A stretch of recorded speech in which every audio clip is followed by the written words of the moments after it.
청년부 예배에 나오신 여러분을 주님의 이름으로 환영합니다. 날이 정말 많이 더운 것 같아요.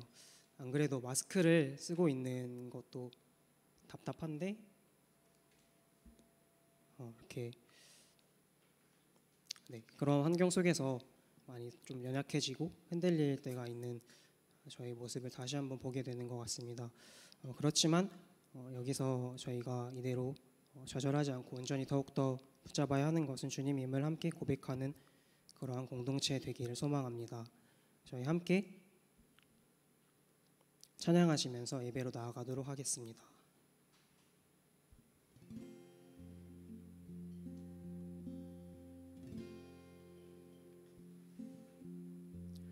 삶의 작은 일에도 그 마음을 알기 원하네.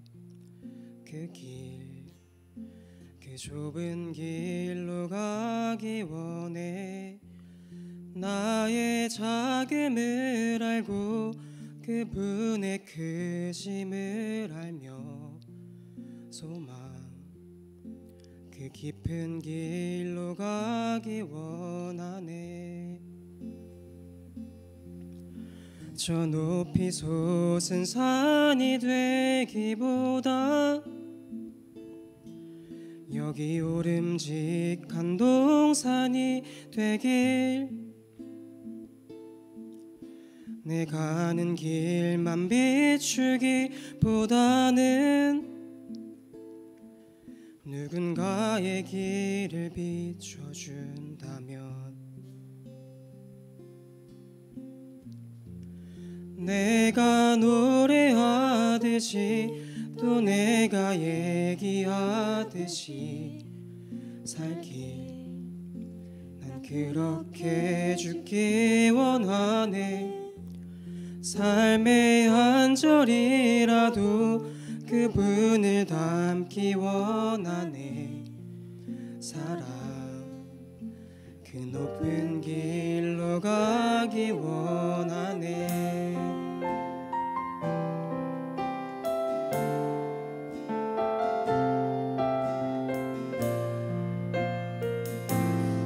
주님, 이것이 저희의 고백입니다. 삶의 작은 일에도 그 마음을 알기 원하네. 그 길로 가기 원해. 나의 작음을 알고 그분의 크심을 알며 소망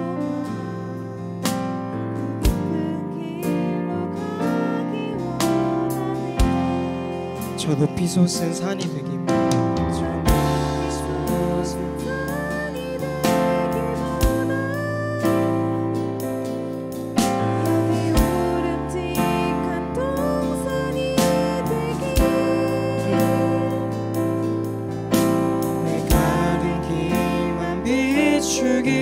주기보다는 누군가의 길을 비춰준다면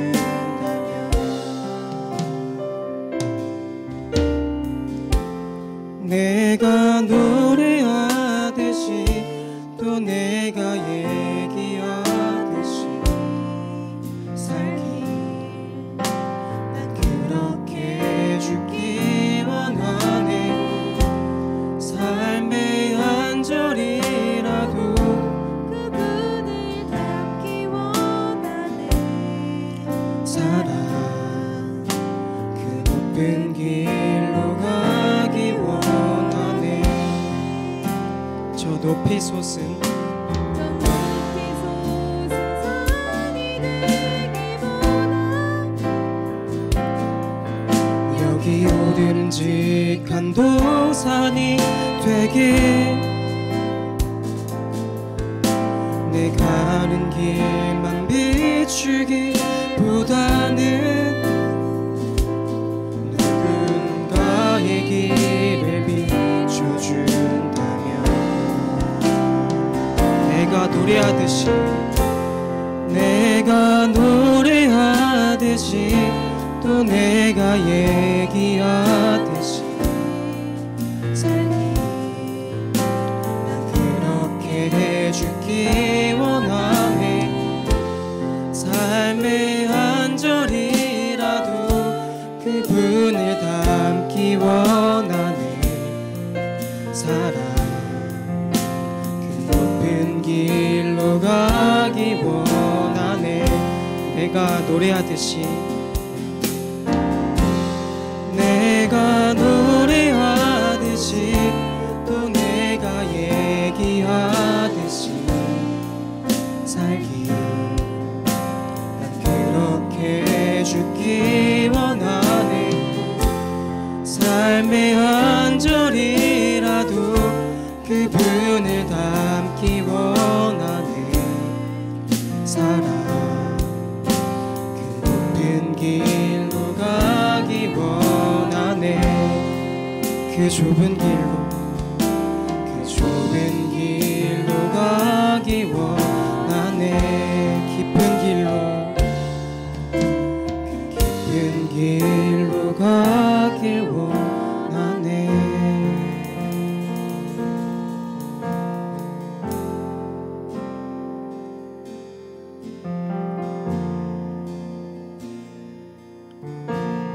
나의 생명을 드리니 주 영광 위하여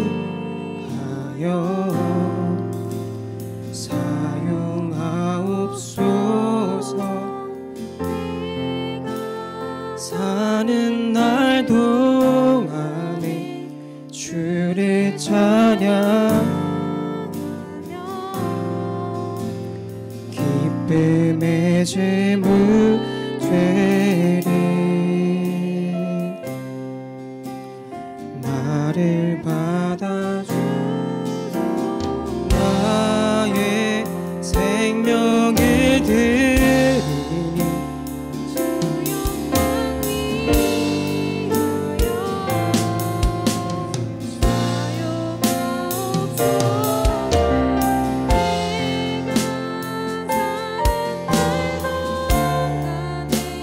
주를 찬양하며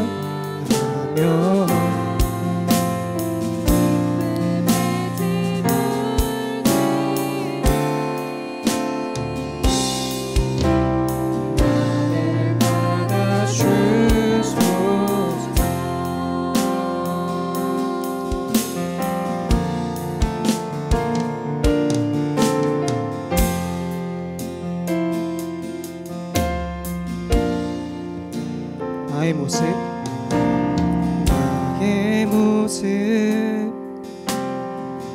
나의 소유 주님 앞에 모두 드립니다. 모든 아픔 모든 기쁨 내 모든 눈물 주소서. 어제일과 제일과 내일일도 꿈과 희망 모두 드립니다. 모든 소망 모든 계획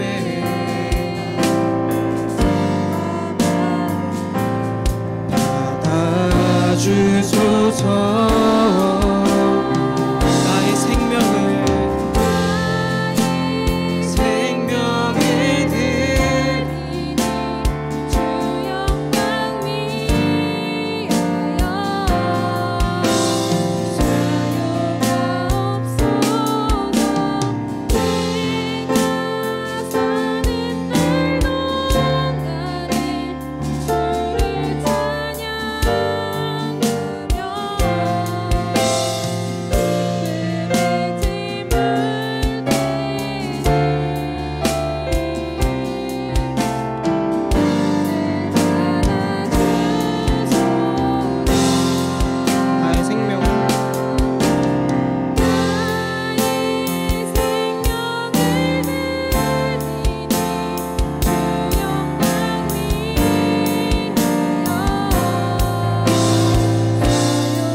각자의 삶을 올려드리길 소망합니다.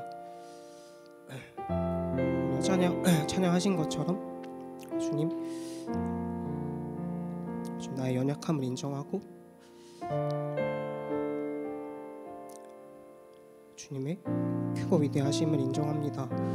주님 당신의 존재를 인정합니다. 이 시간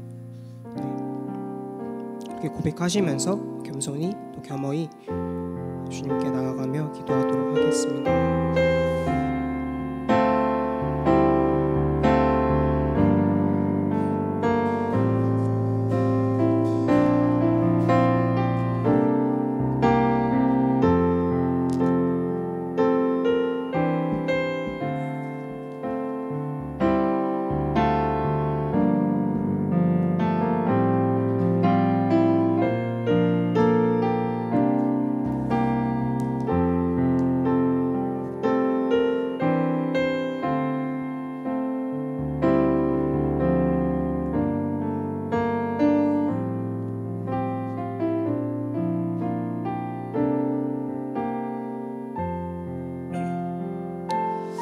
하나님 감사합니다. 하나님, 우리가 주님 앞에 드릴 것 없지만 우리가 주님께 나아올 때 어느 무엇보다도 가장 기뻐하시며 그 모습 그대로 우리를 받으시며 우리를 사랑하시는 주님, 오늘 우리가 주님 앞에 나아갑니다. 하나님, 우리의 모든 생명의 주관자 되시는 주님 앞에 우리의 모든 생각과 마음을 들여 주님 앞에 예배드리길 소망하오니 주님 앞에 나와 주님을 찾는 그런 심령마다 주님께서 그 마음 가운데 참된 위로와 회복을 허락하여 주시고 오늘 주님의 그 말씀 가운데 온전한 하나님의 그 충만하신 은혜를 우리가 온전히 누리며 나아가는 복된 은혜의 시간이 될 수 있도록 주님 함께 하여 주시옵소서. 우리 모든 예배 가운데 영광 받으실 그 예수 그리스도의 이름으로 기도드립니다. 아멘. 할렐루야, 반갑습니다. 예배 자리에 나오신 우리 청년들을 환영하고 축복합니다. 날씨가 많이 무더운데요. 어떻게 한 주간도 잘 지내셨나요? 네. 그래도 온라인이라서 집에서 또 그래도 시원하게 예배 드리고 계셔서 다행이기도 한데요. 여기 할렐루야 홀도 교회에서 제일 시원한 것 같아요. 그래서 에어컨이 빵빵하게 잘 나오고 있습니다. 그래서 언제든지 나중에 우리 청년분들이 올 준비를 하고 있으니까요. 우리 청년분들도 언제든 나중에 교회 다시 오실 그 준비를 마음 가운데 하고 계시면 좋을 것 같습니다. 지금 정부에서 발표한 수도권 사회적 거리두기 4단계가 계속 시행되고 있으면서 우리 연희교회 모든 예배는 비대면 온라인 동영상 예배로 전환해서 드려지고 있습니다.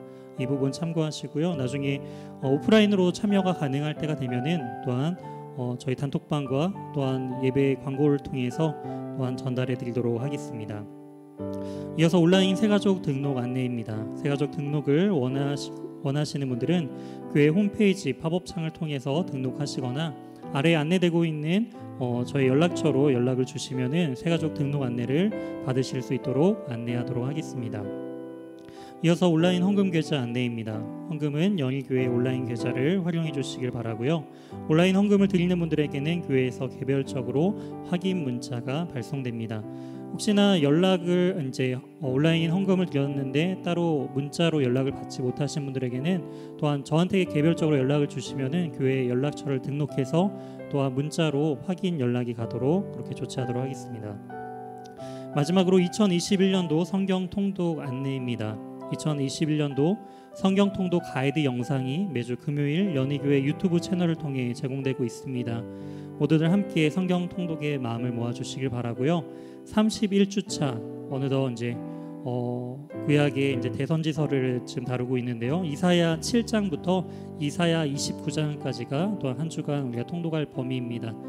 지금도 늦지 않았으니까요. 다시금 시작하는 마음으로 우리 또 성경 통독에 마음을 모아주시는 우리 귀한 예수가족 청년들이 되길 주님의 이름으로 소망합니다. 광고는 여기까지고요. 오늘 우리에게 주신 하나님의 말씀입니다. 오늘 우리에게 주신 하나님의 말씀은 요한복음 7장 37절에서 39절까지 말씀입니다. 요한복음 7장 37절에서 39절 말씀, 신약성경 156면에 있습니다.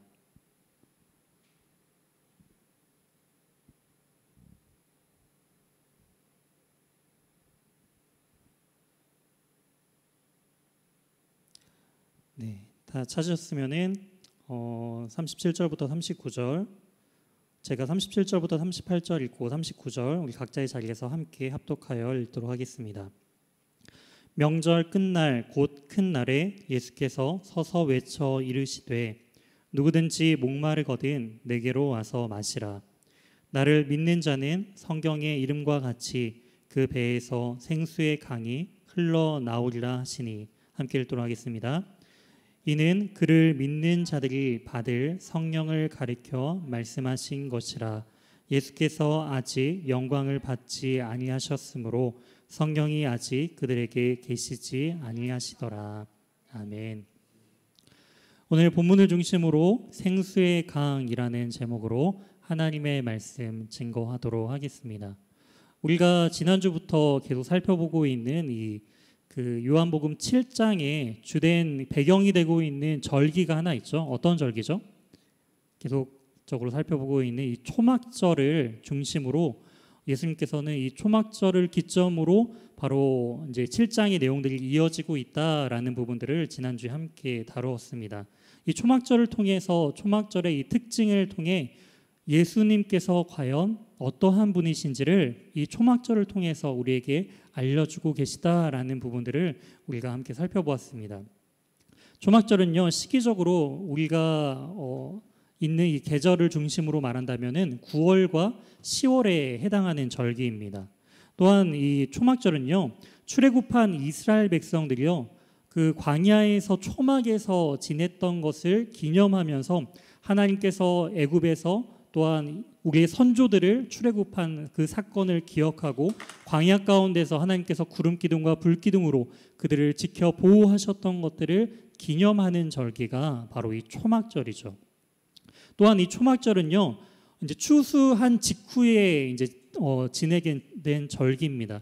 그렇기 때문에 그들이 늦은 가을에 이제 추수의 열매를 다 거두고 나서 그 열매의 기쁨을 누리는 대신에 자신의 집에서 떠나 초막에서 일주일간 생활을 하면서 다시금 하나님 안에서의 그 기쁨을 회복하는 절기가, 열매를 추수한 기쁨이 아닌 하나님 안에서의 기쁨을 회복하는 절기가 바로 이 초막절이다라는 사실을 우리가 함께 지난주에 살펴보았습니다.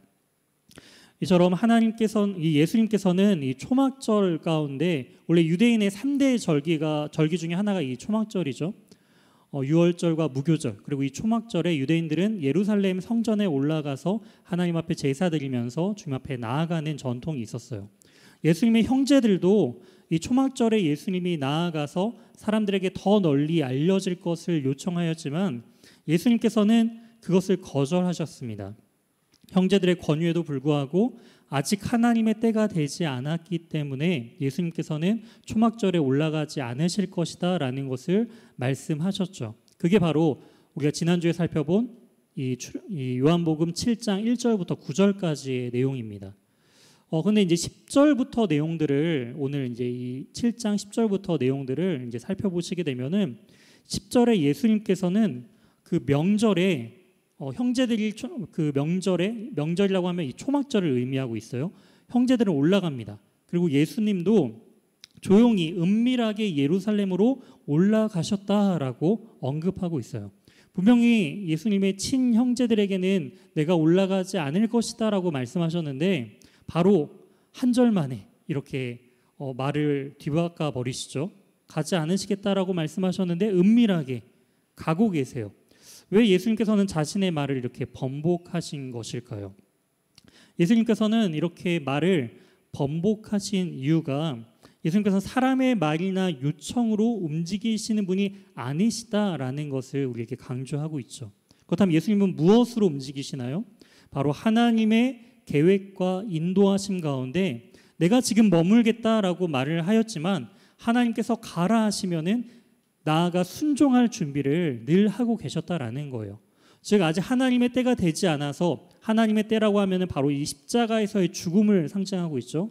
지금 두 번째 유월절 이후에 맞는 초막절입니다. 그렇기 때문에 예수님께서는 공생의 기간 동안 약 2년 6개월의 공생의 기간이 지났다라는 것을 이 요한복음을 근거로 알 수가 있는데요.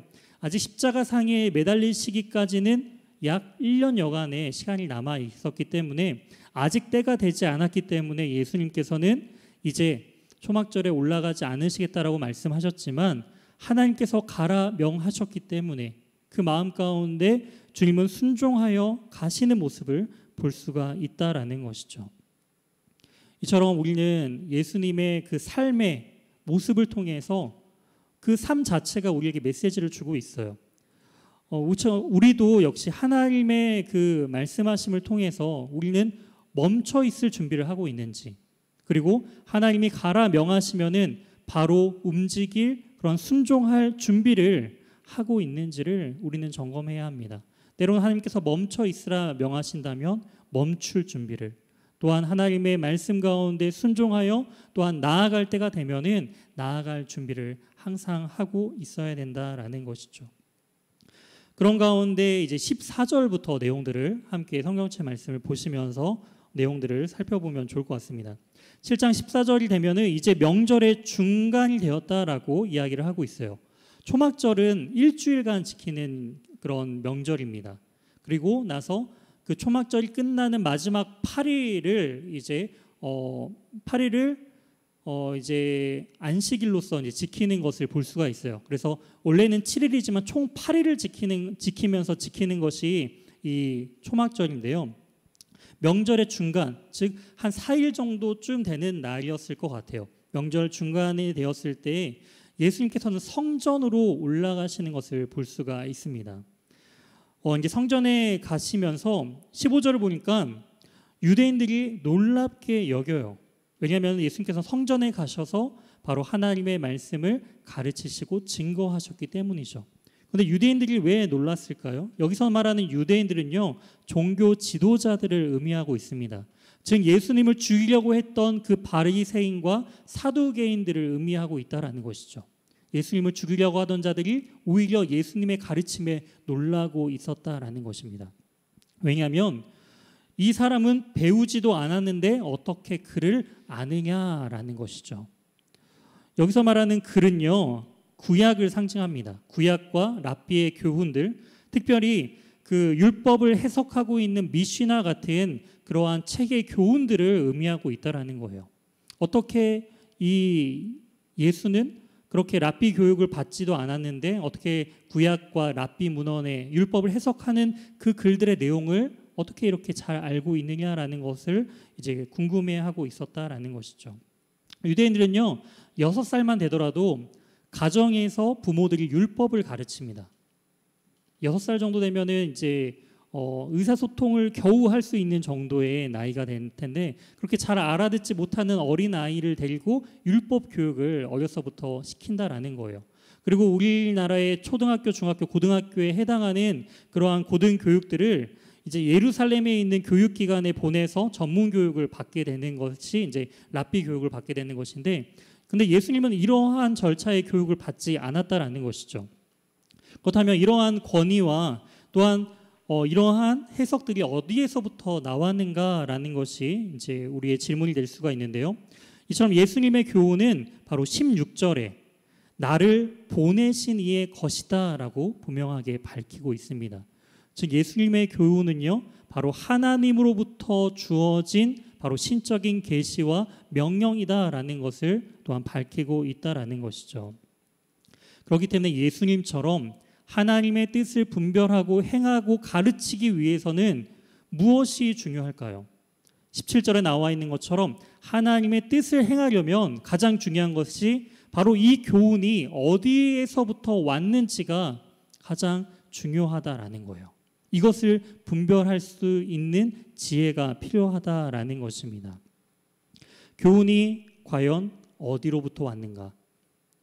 사람들은요, 이미 결론을 다 내어놓고 내 생각을 이 종교라는 하나의 그 신념에 빗대어서 이 나의 생각을 관철시키는 데 사용하는 경우가 굉장히 많이 있습니다. 하지만 하나님의 뜻을 온전히 분별하면서 이것이 바로 하나님으로부터 왔다라는 그러한 겸손함으로 하나님의 말씀을 받을 때에 비로소 하나님의 뜻대로 행하는 자의 삶을 살아갈 수 있다라는 것이 또한 오늘 이 메시지를 통해서 우리에게 말씀해 주고 있는 교훈이죠. 이처럼 우리는 우리 인생 속에서도 과연 나의 생각인가 아니면은 하나님의 그 마음으로부터 뜻으로부터 또한 진행되고 있는 하나님의 계획인지를 우리는 우리의 삶 속에서도 분별할 수 있어야 한다라는 것이죠. 그렇다면은 그 분별의 기준은 무엇일까요? 유대인들은요, 그들의 뜻에 분별할 수 있는 가장 중요한 기준이 있었어요. 그 기준은 바로 율법이었습니다. 율법, 뭔가 이렇게 율법이라고 하니까 딱딱하게 느껴지죠.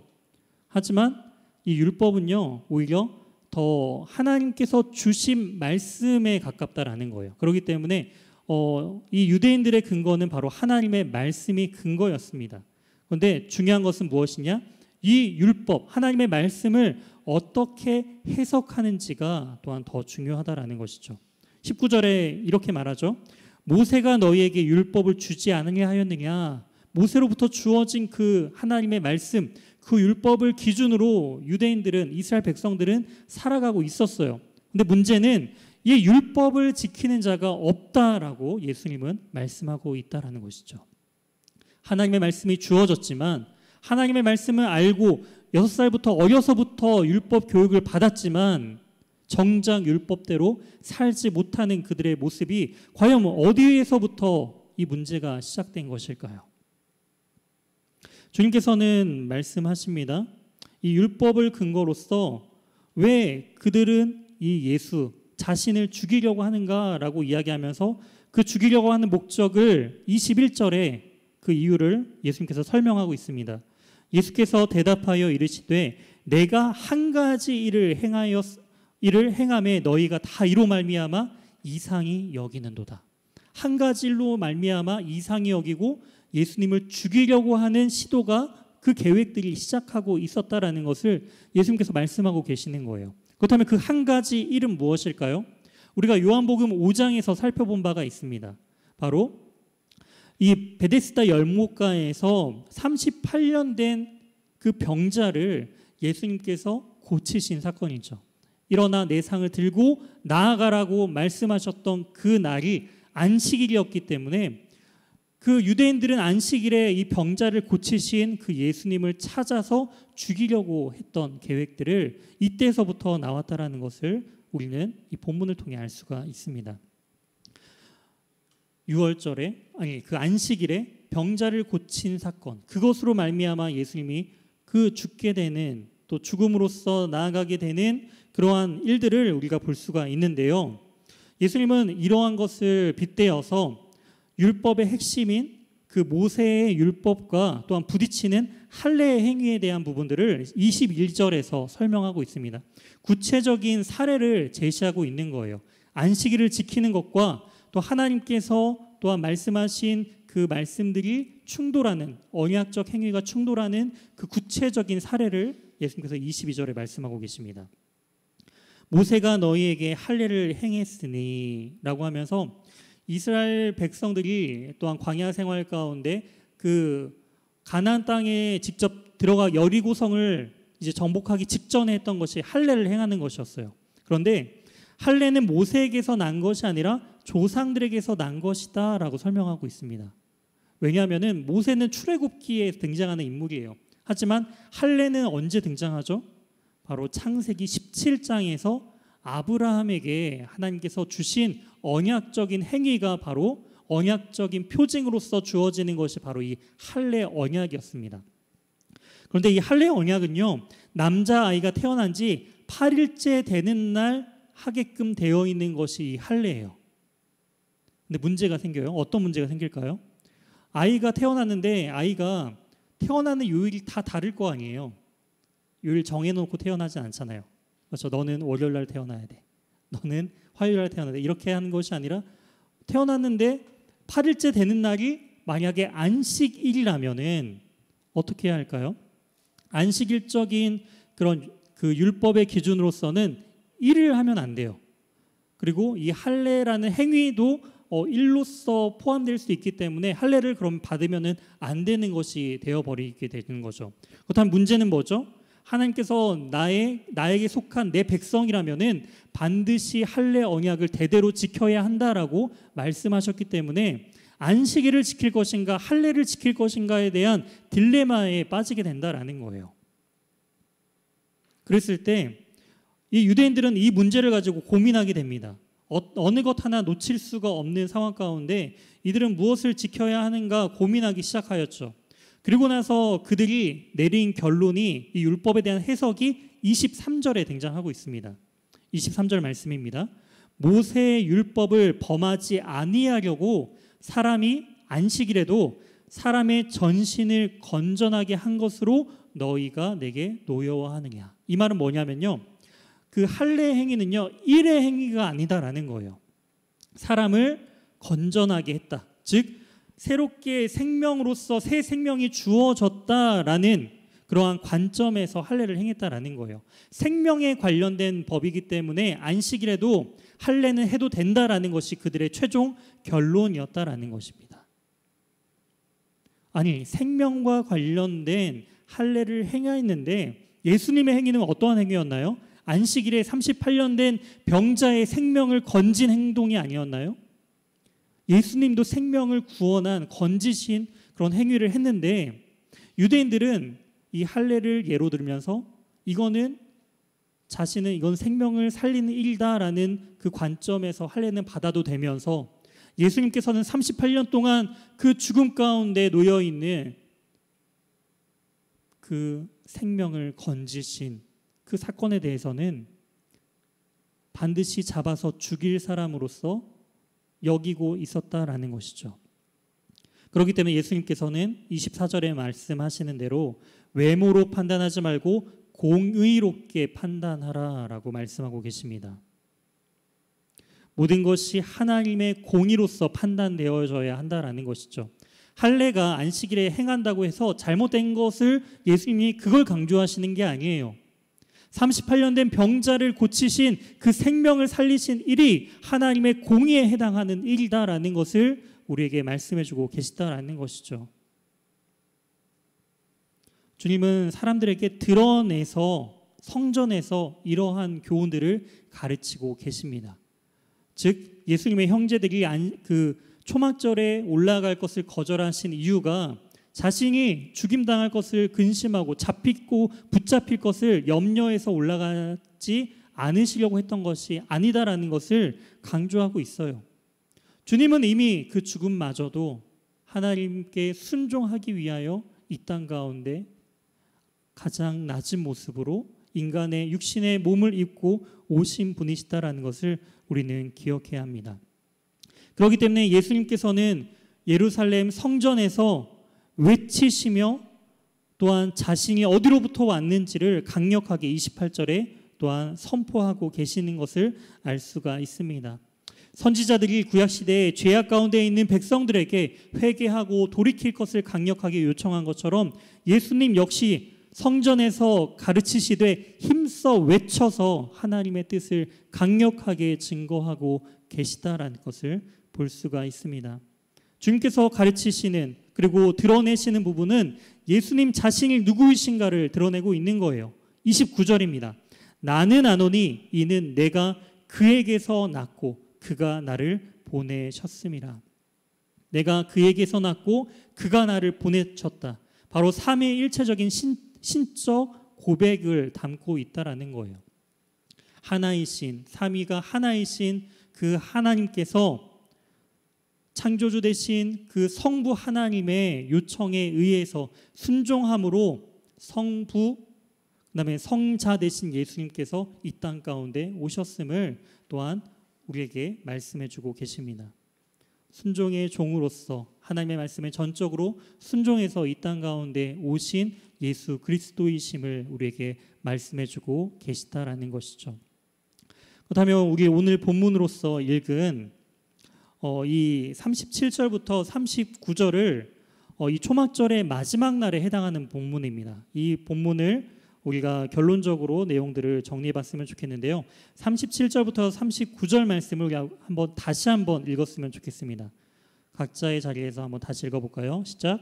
명절 끝날 곧 큰 날에 예수께서 서서 외쳐 이르시되 누구든지 목마르거든 내게로 와서 마시라. 나를 믿는 자는 성경의 이름과 같이 그 배에서 생수의 강이 흘러나오리라 하시니 이는 그를 믿는 자들이 받을 성령을 가리켜 말씀하신 것이라. 예수께서 아직 영광을 받지 아니하셨으므로 성령이 아직 영광을 받지 아니하셨으므로 성령이 아직 그들에게 계시지 아니하시더라. 네, 지금 명절 끝날 그 초막절의 마지막 날임을 또한 우리에게 말씀하고 계세요. 이 초막절의 마지막에 하는 또한 중요한 행위가 있습니다. 처음에는 구약의 율법을 보면은 초막절의 절기를 어떻게 지켜야 하는지가 설명되어 있는데요. 그 구약의 율법에는 기록되지 않았어요. 그런데 유대 전통에서 이 초막절의 마지막 날에 지키는 그 전통이 한 가지 생겨났는데요. 그 전통의 그 배경은요, 제2성전기에 해당합니다. 이 말은요 뭐냐면은 그 첫 성전이 솔로몬 성전이죠. 근데 이 솔로몬 성전이 바벨론에 의해서 철저하게 무너져요. 그리고 나중에 바사 제국 때에 다시금 유대인들이 다시금 자신의 예루살렘으로 돌아가서 성전을 재건할 것을 허락해 주시죠. 그때 재건한 성전이 제2성전인 수룹바벨 성전입니다.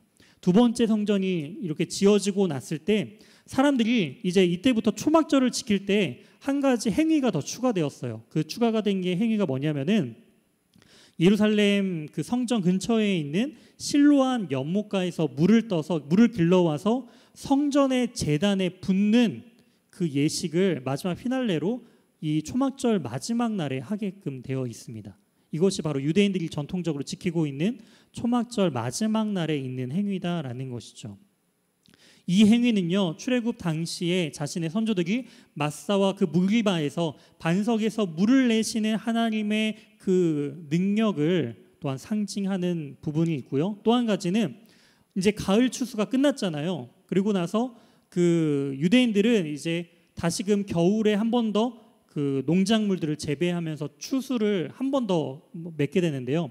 그때 필요한 것이 늦은 비예요. 겨울철에 내리게 되는 늦은 비가 필요합니다. 그렇기 때문에 상징적으로 하나님께서 그 풍성한 그 비를 내려줄 것을 상징하면서 또한 성전 제단에 물을 붓는 예식을 이 초막절에 가지게 되었다라는 것이 이제 이 초막절의 마지막 날에 하는 그런 역사적인 배경임을 알 수가 있어요.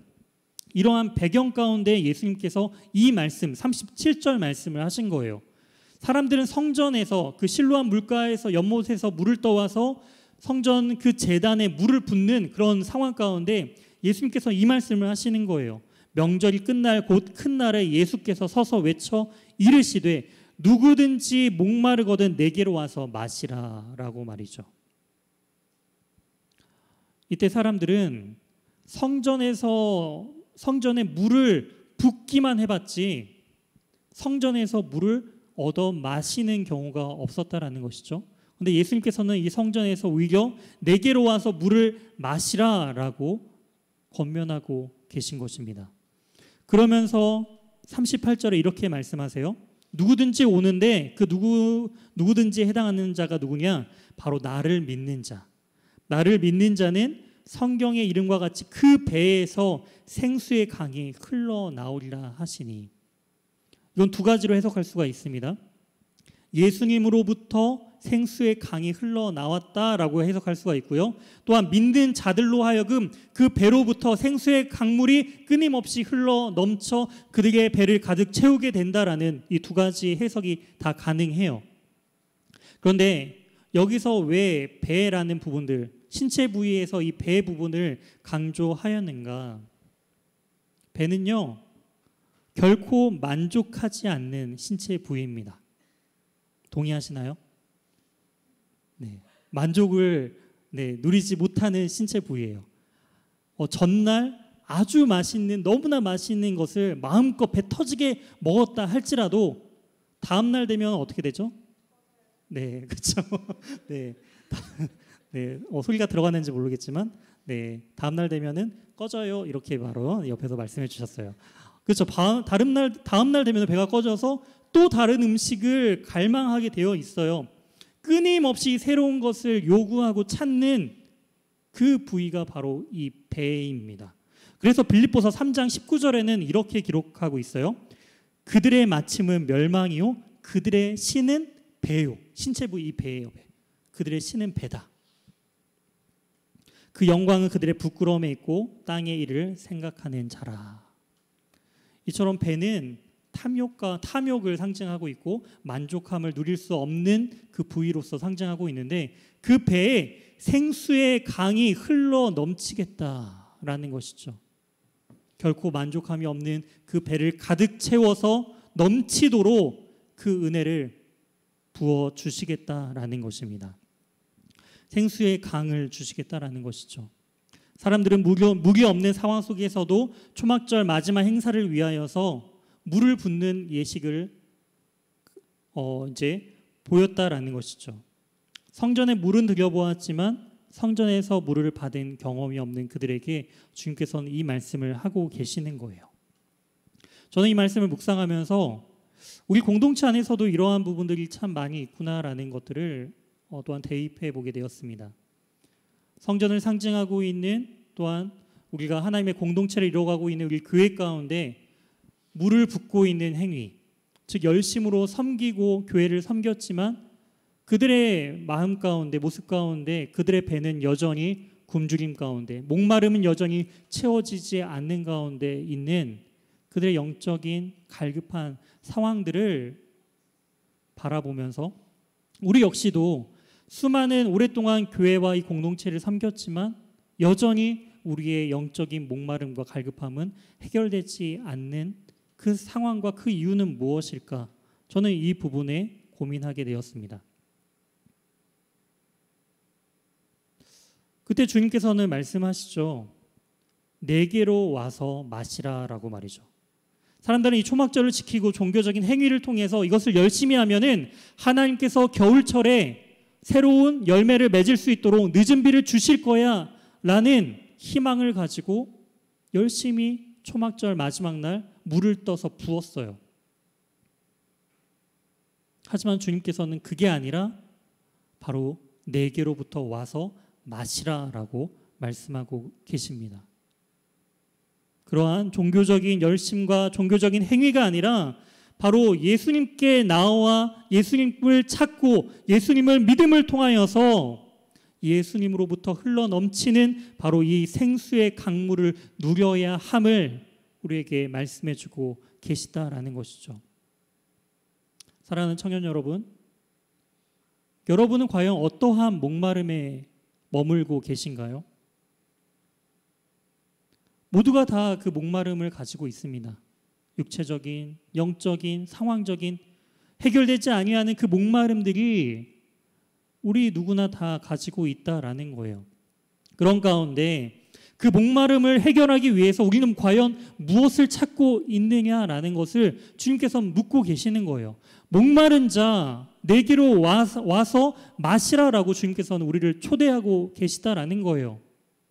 사마리아 여인이 그 우물가에 나아가 우물 곁에 그 물을 뜨러 나올 때에 주님께서는 영원히 마르지 않는 다시금 너희가 길르러 오지 않아도 되는 영원히 샘솟을 생명의 그 생수를 주시겠다라고 말씀하시잖아요.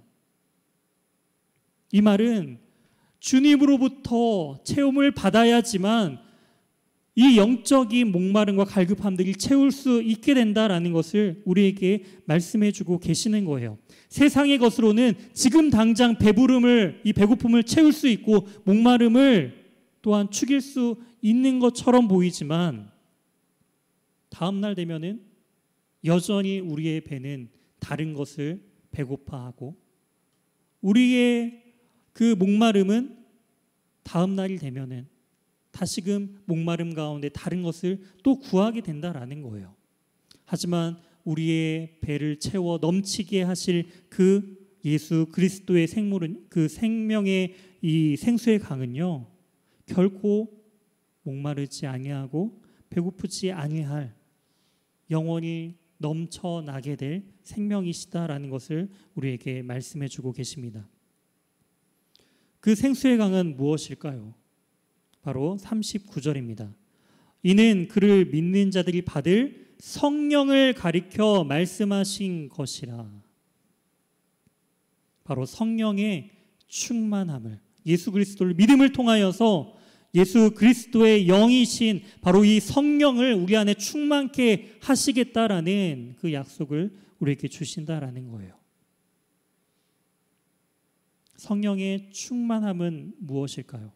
예수 그리스도를 통하여 얻게 될 그 충만함, 그것은요 바로 하나님이 내 안에 거하심을 통하여서 성령께서 마음껏 일하시는 상태가 바로 성령의 충만한 상태입니다. 뭔가 이렇게 자동차 운전하다 보면은 기름이 다 떨어지게 되잖아요. 그때마다 이렇게 기름을 주입해야 되는 것처럼 성령께서도 그렇게 성령이 떨어질 때쯤 이제 기름 붓듯이 부어지는 것이 성령의 역할이 아니다라는 거예요. 성령의 역할은 이미 생수의 강처럼 우리 안에서 흘러 넘쳐서 충만한 것이 성령이세요. 그런데 때로는 우리의 인생 가운데, 우리의 신앙 가운데 성령의 충만함을 경험하지 못하고 때로는 우리 안에 성령이 없는 것처럼, 성령이 소멸한 것처럼 느껴질 때가 있다라는 것이죠. 그것은 우리 안에서 성령이 없기 때문이 아니라 성령께서 마음껏 일하는 상태인 성령의 충만한 상태가 아니기 때문이에요. 이미 충만하신 그 성령님이 내 안에, 우리 안에 마음껏 일하시도록 우리가 주님을 인식하고 주님께서 우리의 삶의 주관자 되심을 온전히 내어서 그 우리의 주권을 주님께 드릴 때에 비로소 성령의 충만함을 우리가 누릴 수 있게 된다라는 거예요. 성령의 충만함을 입은 자는요, 하나님의 뜻을 따라 그 뜻을 분별하고 하나님의 말씀대로 순종하는 삶을 살 수 있음을 우리에게 말씀해 주고 계십니다. 사랑하는 청년 여러분, 이 초막절을 통해서 예수님이 어떠한 분이신지 우리에게 말씀해 주고 계세요. 예수님 안에서의 참된 기쁨을 누릴 그 신앙의 초심을 기억하는 의미에서 주님은 초막절에 또한 온전한 상징이 되시고요.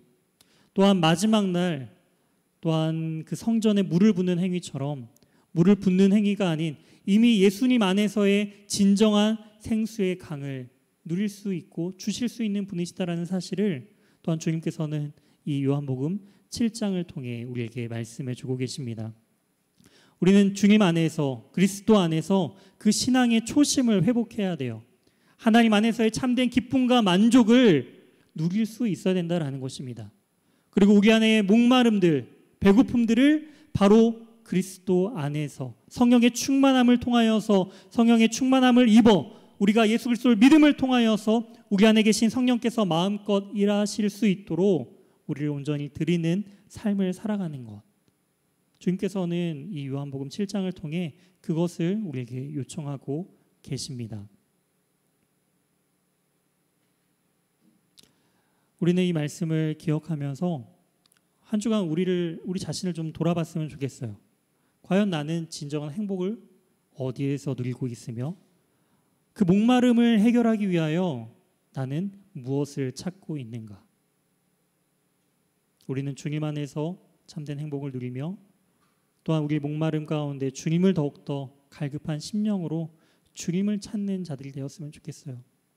목마른 사슴이 시냇물을 찾아 헤매듯이 그 시냇물을 찾는 그 갈급함은요, 목숨을 건 갈급함입니다. 사슴은 정말 갈증 가운데, 참을 수 없는 갈증 가운데 물을 찾지 못하면은 벽에다가, 그 바위에다가 자신의 머리를 박고 죽어요. 그만큼 갈급한 사슴을 빗대어서 정말 주님 없이는, 주님의 채우심 없이는, 성령의 충만함이 없이는 영적으로 죽을 수밖에 없는 그 갈급함으로 우리는 주님을 찾아야 한다라는 것입니다. 이처럼 주님을 더욱더 갈급한 심령으로 주님을 더욱더 찾고 주님 안에서의 참된 그 행복과 기쁨을 온전히 누리며 나아가는 저와 사랑하는 우리 예수가족 청년들이 되시길 주님의 이름으로 소망합니다.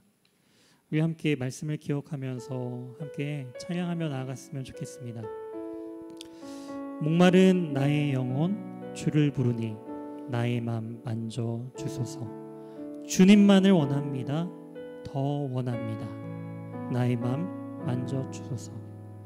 그렇습니다. 주님, 우리가 다른 어떠한 것을 찾고 헤매는 자들이 아니라 주님만을 더 찾기에 갈급하며 주님 안에서의 참된 만족과 행복을 누리는 그 신앙의 초심을 찾는 복된 우리가 되게 달라고 함께 이 찬양 고백하며 주님께 나아가도록 하겠습니다.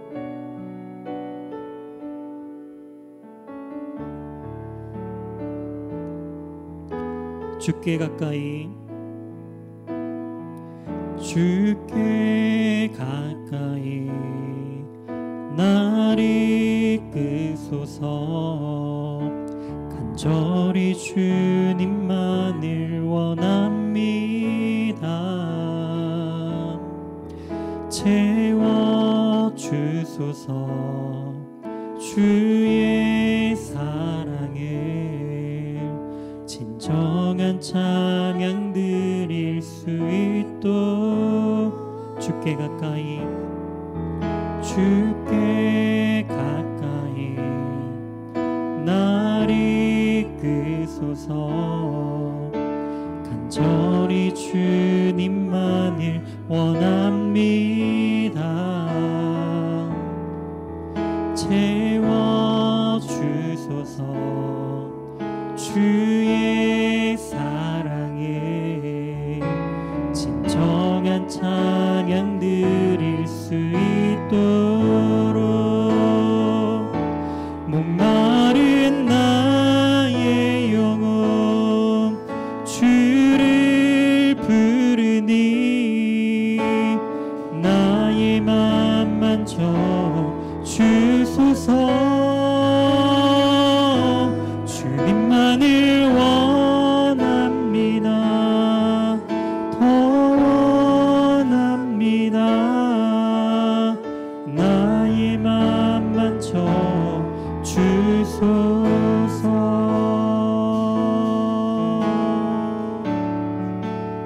주께 가까이 주께 가까이 날 이끄소서. 간절히 주님만을 원합니다. 채워주소서. 채워 주의 사랑을 주의 사랑을 진정한 찬양 드릴 수 있도록 목마른 나의 영혼 목마른 나의 영혼 주를 부르니 나의 맘 만져 주소서. 주님만을 원합니다. 더 원합니다. 나의 맘 만져 주소. 목마른 나의 영혼 목마른 나의 영혼 주를 부르니 나의 맘 만져 주소서. 주님만을 원합니다. 더 원합니다.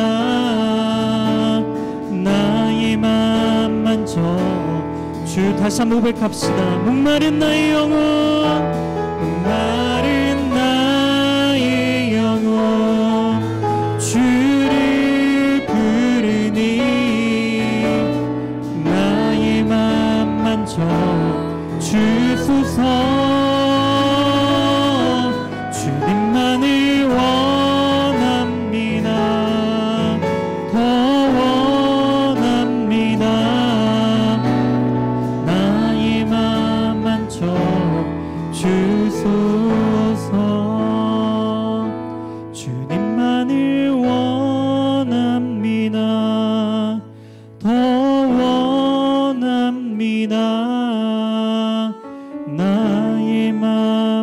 비춰 주소서.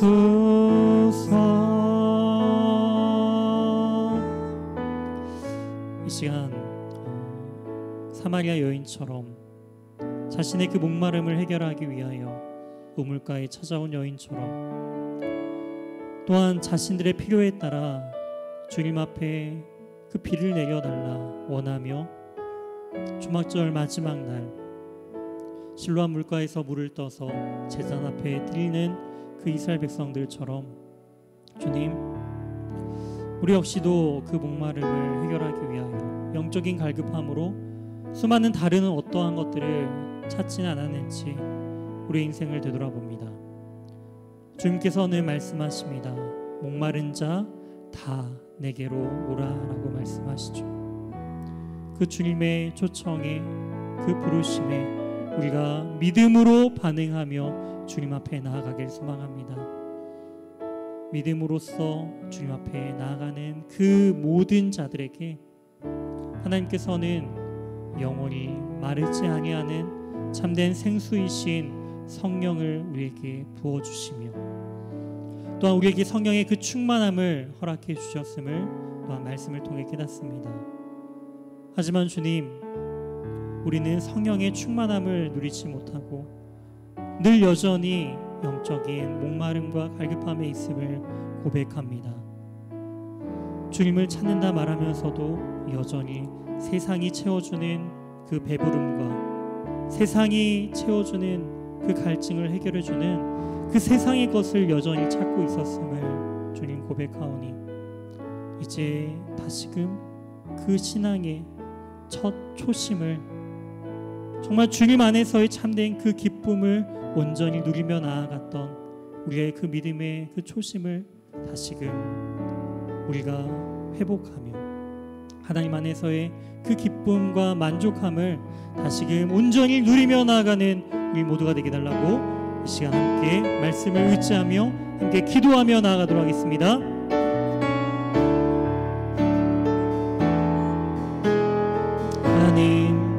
하나님, 주님, 목마른 자 다 내게로 오라 말씀하셨던 그 주님의 초대 앞에 우리가 믿음으로 나아가길 소망합니다. 하나님, 여전히 우리의 배는 채워지지 아니한 그 굶주림과 영적인 목마름으로 말미암아 여전히 세상에서 다른 어떠한 것들로 주님보다 다른 것들을 더욱더 찾고 있었음을 주님 고백합니다. 하지만 주님, 정말 그 목마름과 굶주림은 주 안에서만 해결될 수 있음을 다시금 깨닫습니다. 종교적인 열심, 그 섬김, 그 다른 어떠한 것들로 채울 수 없는 그 예수 그리스도를 온전히 믿음으로 말미암아 주 안에서 해결할 수밖에 없는 그 영적인 목마름을 우리가 주 안에서 찾게 도와주시고 주님께로 나온 그 모든 자들에게 성령의 충만함으로 우리의 갈급한 부분들을 채워주시는 하나님이심을 우리가 말씀을 통해 깨닫습니다. 에스겔 말씀처럼 성전으로부터 흘러나온 그 물들이 성전을 뒤덮고 온 세상에 충만하게 덮임으로 말미암아 모래의 바다를 덮음 같이 여호와를 인정하는 것이 온 땅에 충만할 수 있도록 우리의 모든 인생들 가운데 온전히 주님만을 높이며 나아가는 복된 인생을 살아갈 수 있는 우리 모두가 될 수 있도록 하나님 아버지 함께하여 주시옵소서. 주님을 찾는 목마른 심령마다 주님께로 나오게 도와주시고 하나님 세상의 열매의 그 기쁨을 누리기보다 다시금 주님과의 그 첫 만남과 주님께서 주시는 그 기쁨을 회복하며 나아가는 그 초막절의 그 의미를 온전히 예수 그리스도 안에서 깨닫고 누리며 나아가는 주의 복된 자녀들 되게 도와 주시옵소서. 하나님 성령의 충만함으로 우리가 주님의 임재 가운데 온전히 그 기쁨을 누리며 나아가는 우리 모두가 되게 도와주시고 우리의 수많은 근심과 걱정들 세상의 염려들 내려놓고 하나님께서 주시는 그 성령의 충만함으로 말미암아 열매 맺게 하시는 하나님의 놀라우신 은혜를 우리가 각자의 삶 속에서 누릴 수 있도록 도와주시옵소서. 하나님 주님을 찾는 자마다 주님께서 친히 만나주시고 회복의 역사를 온전히 누리며 나아갈 수 있도록 우리 귀한 예수가족 청년들 아버지 시대를 살아가는 우리 청년들 한 명 한 명을 만나주시고 주님 붙들어 주시고 다시금 그 흔들렸던 믿음과 신앙들이 주님의 그 은혜 가운데 온전히 굳건히 세워져 나아갈 수 있도록 성령의 충만함을 허락하여 주시옵소서. 하나님, 세상의 기준대로 살아가지 않는 굳건한 믿음을 허락하여 주시옵소서. 주님의 놀라우신 성령의 은혜로 말미암아 회복되는 역사가 있을지어다. 하나님의 말씀대로 살아가는 우리 청년들에게 성령의 기름 부으심과 충만함으로 말미암아 세상이 감당치 못할 믿음을 가지고 이 세상을 능히 이길 믿음의 자녀들로 살아갈 수 있도록 하나님 함께하여 주시옵소서. 주여 은혜 내려 주시옵소서. 주여 함께하여 주시옵소서. 주님 붙들어 주시옵소서. 하나님, 사랑하는 주의 청년들이 주님의 말씀에 온전히 반응함으로 목마른 자 다 내게로 나오라 말씀하신 그 주님의 초대에 그 말씀에 반응하며 우리가 믿음으로 주님 앞에 나아가길 소망합니다. 그 나온 모든 자들 그 누구에게나 성령의 충만함으로 그 배로부터 넘쳐 흐르는 그 생수의 강물, 그 성령의 충만함을 약속해 주셨사오니 주님, 우리의 목마름과 우리의 갈급함들을 세상의 어떠한 것들로 채우려 하는 것이 아니라 주님 안에서, 예수 그리스도 안에서 온전한 믿음으로써 채움받아 주님께서 채우시는 그 힘과 능력으로 생명의 떡과 생수의 강물을 의지하여 이 시대를 능히 이기며 이 세상 가운데 진정한 왕 되신 그 주님의 통치 가운데 하나님의 말씀에 순종하는 인생들 될 수 있도록 하나님 함께하여 주시옵소서. 주님, 어려운 시대를 살아가는 우리 청년들입니다. 온전한 믿음을 갖고 주님을 바라보기가 너무나도 어려운 시대를 살아가고 있는 우리 청년들입니다. 온전한 믿음으로 예수를 믿는 것조차 세상 가운데 멸시와 조롱을 받고 있는 그러한 시대 가운데 살아가고 있습니다. 주님, 이러한 안타까운 현실 속에서 주님께서 그 긍휼의 마음으로 우리를 바라보시며 함께 아파하시는 그 주님의 마음을 깨달아 주님, 간절히 주님을 찾고 주님 안에서의 참된 기쁨을 회복하며 세상의 그런 시선이 아닌 주님께서 우리를 바라보고 있는 그 주님의 시선에 우리가 믿음의 초점을 맞출 수 있도록 주님 함께하여 주시옵소서. 우리의 모든 삶을 주님께 온전히 의탁드리오며 이 모든 말씀 살아계신 예수 그리스도의 이름으로 기도드립니다.